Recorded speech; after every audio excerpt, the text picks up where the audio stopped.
Example number 12.6 देखो बेटे, बहुत ही अच्छा क्वेश्चन है। आपको कह रहा है कि एक वायर है जिसकी रेजिस्टेंस है 4 ओम, ये वायर है, और कह रहा है अगर मैं इस वायर की लेंथ को हाफ कर दूं, सॉरी लेंथ को डबल कर दूं और एरिया, लेंथ को हाफ कर दूं, sorry length half area double, ये क्वेश्चन दिया हुआ है। और रेजिस्टेंस होती क्या है बेटा, रो एल अपॉन ए। अब वो क्या कह रहा है, वो कह रहा है अगर मैं इसकी लेंथ को हाफ कर दूं और एरिया को डबल कर दूं तो रेजिस्टेंस पे क्या असर आएगा, ये निकालना है। ठीक है, देखो बेटे, रेजिस्टेंस क्या होती है, rho L dash upon A dash, ये न्यू रेजिस्टेंस है, new resistance L dash upon A dash. अब इसकी वैल्यू पुट करो, रो एल डैश की क्या करेंगे बेटा, एल बाई 2, और एरिया को क्या लिखेंगे, डबल 2a। ठीक है, ये आर डैश है। अब आर डैश क्या हो जाएगा, रो एल अपॉन 4a, ये 2 to 4, rho L upon 4a। ठीक है, अब बड़े ऐसे क्वेश्चंस में जब भी कभी ऐसी वैल्यूज आ जाती हैं, उन वैल्यूज को अलग करके लिख लेते हैं। ये आ गया आपका 1/4, मैंने बाहर लिख दिया अलग, रो एल अपॉन ए। अब रो एल अपॉन ए ये क्या होती है हमारी रेजिस्टेंस, और रेजिस्टेंस क्या दी हुई है 4 ओम्स, तो काट के इसका आंसर आ जाएगा 1 ओम, 1 ओम। समझाया जी बेटे। अब एक चीज आपको समझाने लगा हूं, ऐसा क्वेश्चन जब भी आएगा याद रखना है, ये इंपॉर्टेंट नोट है, आप समझ लें सारे। अगर लेंथ हाफ हो रही है तो हमेशा एरिया डबल होगा। अगर लेंथ 1/3 हो रही है, एरिया 3 टाइम्स होगा। एक दूसरे का उल्टा होता है। ये क्यों होता है, क्योंकि बेटे याद रखना है हमेशा, कभी भी चाहे वायर आप उसकी लेंथ को बढ़ाएं चाहे एरिया, लेंथ वॉल्यूम सेम रहता है। अगर आपको एक वायर दी हुई है, आपने स्ट्रेच करके उसकी लेंथ को बढ़ा दिया, लेंथ तो बढ़ा दी, एरिया कम हो जाएगा, तो वॉल्यूम सेम रहेगा, क्योंकि वॉल्यूम क्या होता है, लेंथ इनटू एरिया। अब इधर देखो, अगर आप इन दोनों को मल्टीप्लाई करें तो 3 से 3 कट जाएगा, इन दोनों को मल्टीप्लाई करें तो 2 से 2 कट जाएगा, तो आंसर क्या आएगा, लेंथ इनटू एरिया। इसका मतलब वॉल्यूम सेम। हाँ जी, सबको क्लियर हो गया बेटा। ये याद रखना है ऐसे क्वेश्चंस में। एक क्वेश्चन ऐसा ही मैंने बुकलेट पे भी दिया हुआ है, आपके पास बुकलेट है, उसकी लास्ट एक्सरसाइज निकालो, उसमें हमने लेंथ को 36/25 टाइम्स किया है, तो एरिया क्या हो जाएगा 25/36। लेंथ 36/25 टाइम्स की है, 36/25 टाइम्स, मेरे को याद नहीं है बट ऐसा ही है कुछ, तो एरिया क्या हो जाएगा 25/36 ए, उल्टा हो जाएगा। करना यही है ताकि इन दोनों को मल्टीप्लाई करें तो लेंथ और एरिया ही आ जाए। ये दोनों अगर आप मल्टीप्लाई करेंगे तो 25 से 25 कट जाएगा, 36 से 36 कट जाएगा। ये मैंने आपको समझाने के लिए किया है क्योंकि ऐसा न्यूमेरिकल आ जाता है। अब एक न्यूमेरिकल बहुत अच्छा न्यूमेरिकल है, बिल्कुल इसी तरीके का आ रखा है पेपर में। ये समझ में आ गया आपको? अच्छा बेटे, मैं आपको अभी भी बता रहा हूँ, आपने सिर्फ सॉल्यूशन मेरे वाले ही करने हैं। एनसीईआरटी के एग्जांपल्स के जो सॉल्यूशन है वो मेरे वाले करने हैं, बाकी आप एनसीईआरटी को खुद सॉल्व करो। आप धीरे धीरे सॉल्व करोगे, ये क्वेश्चंस ऐसे होते जाएंगे, आपसे फॉर्मूले याद होने चाहिए आपको।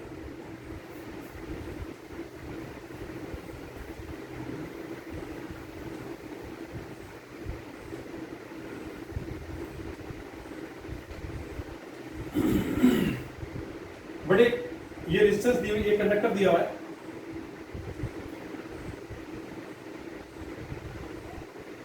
जिसकी लेंथ है L और एरिया A।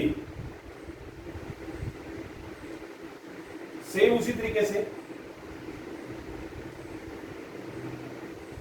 लेंथ को हाफ कर दिए एरिया को डबल कर दिया।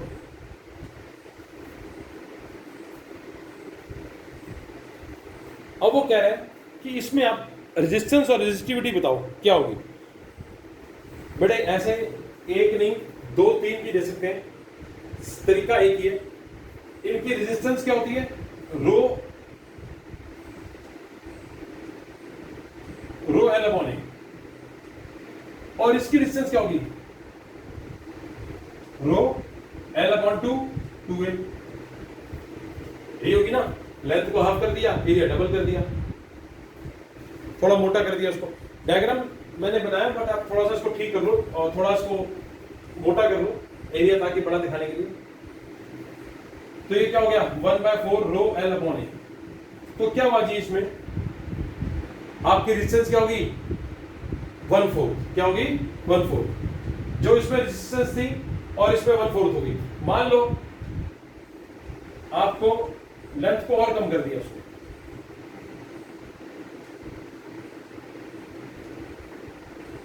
L/3 कर दिया और एरिया 3 टाइम्स कर दिया। मान लेते हैं थर्ड केस है, ये सेकंड केस है। अब क्या करें, सेम रेजिस्टेंस रो L/3 और ये एरिया कितना है, 3 है। बेटे अगर हम लेंथ को 1/3 कर रहे हैं तो एरिया 3 टाइम्स हो जाएगा। ये मैंने आपको समझाया था, दोनों एक जैसे चलते हैं, एक दूसरे के रेसिप्रोकल। अब इसको सॉल्व करेंगे तो ये क्या हो जाएगा, 1/9।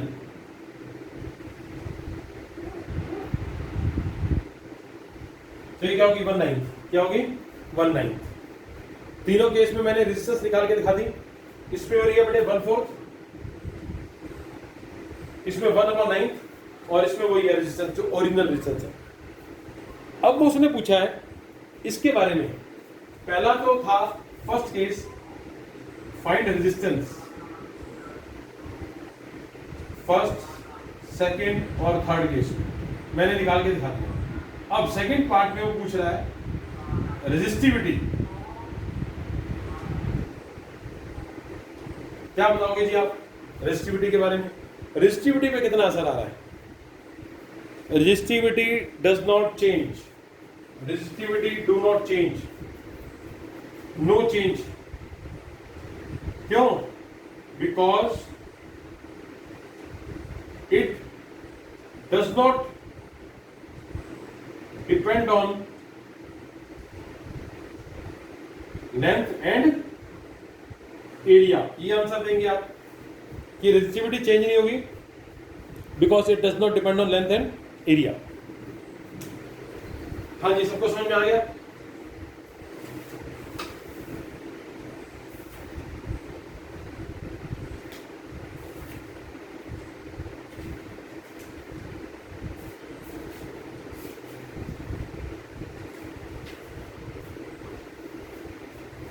बिल्कुल इसी से रिलेटेड एक क्वेश्चन और करते हैं, बड़ा अच्छा क्वेश्चन है ये। बड़े मैंने क्वेश्चन आपको बुकलेट में पहले भी कराए हुए हैं, ये बुकलेट में भी है क्वेश्चंस, थोड़ी फिगर चेंज है। अच्छा ये क्वेश्चन नहीं था उसमें बुकलेट में असाइनमेंट में, बट कर लो आप, बड़ा इंपॉर्टेंट है।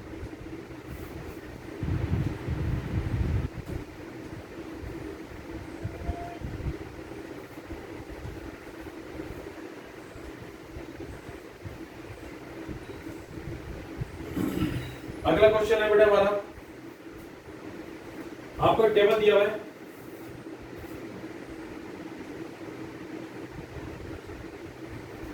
इन सब की रेजिस्टिविटी दे रखी है।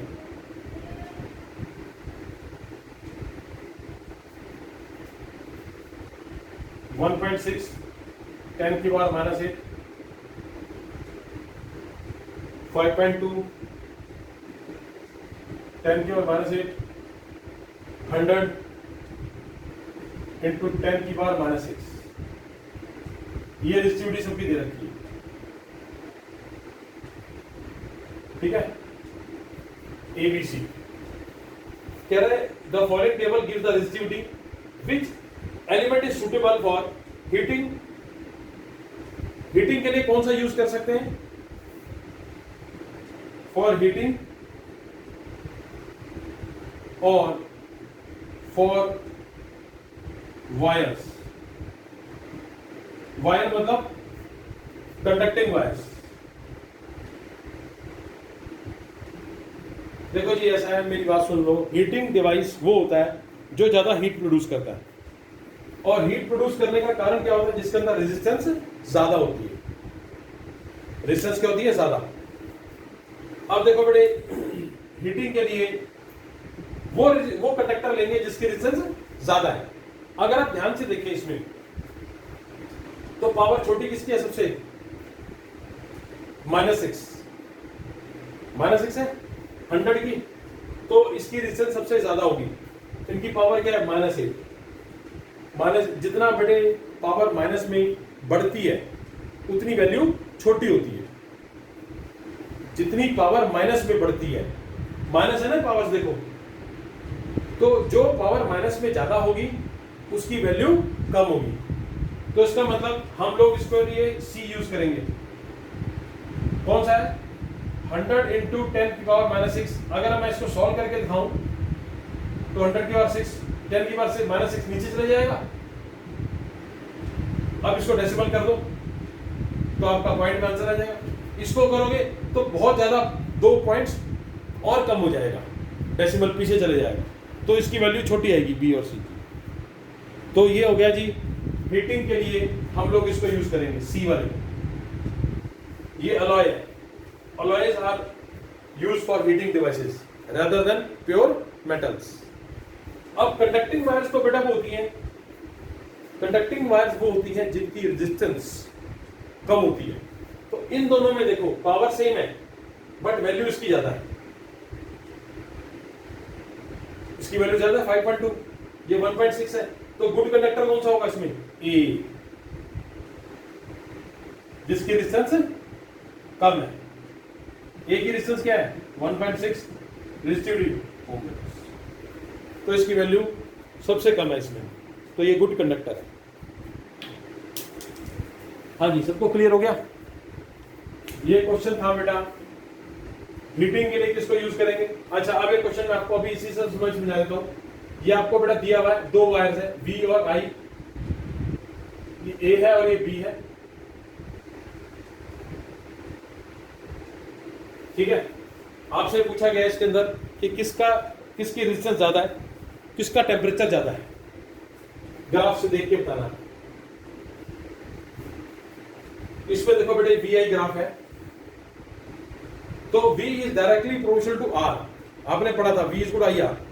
तो जिसकी वोल्टेज ज्यादा होती है बेटा उसमें रेजिस्टेंस ज्यादा होती है। तो wire A has more resistance. More resistance का मतलब मोर टेम्परेचर, और जिसकी रेजिस्टेंस ज्यादा है वो वायर थिक होगी या थिन होगी, ये भी बताना है इसी क्वेश्चन में। तो जिसकी रेजिस्टेंस ज्यादा है वो थिन होगी, क्या होगी, थिन वायर। ये 3 चीजें पूछी जाती हैं ग्राफ में, A और B। देखो B ज्यादा है, B का B बहुत ही कम है, इसमें B में करंट ज्यादा है, तो इसका उल्टा हो जाएगा। अब B के अंदर क्या होगा, इसमें A में ज्यादा रेजिस्टेंस है तो B में कम रेजिस्टेंस होगी। कम रेजिस्टेंस कम temperature, less resistance less temperature. और ये वायर कौन सी होगी, थिक। B क्या होगी, थिक होगी, B थिक होगी। क्यों, क्योंकि एरिया ज्यादा है, मोर एरिया, क्योंकि रेजिस्टेंस कम है। रेजिस्टेंस कम का मतलब एरिया ज्यादा, रेजिस्टेंस कम का मतलब एरिया ज्यादा। हाँ जी, ये सबको क्लियर हो गया। ये क्वेश्चन कॉपी कर लेंगे।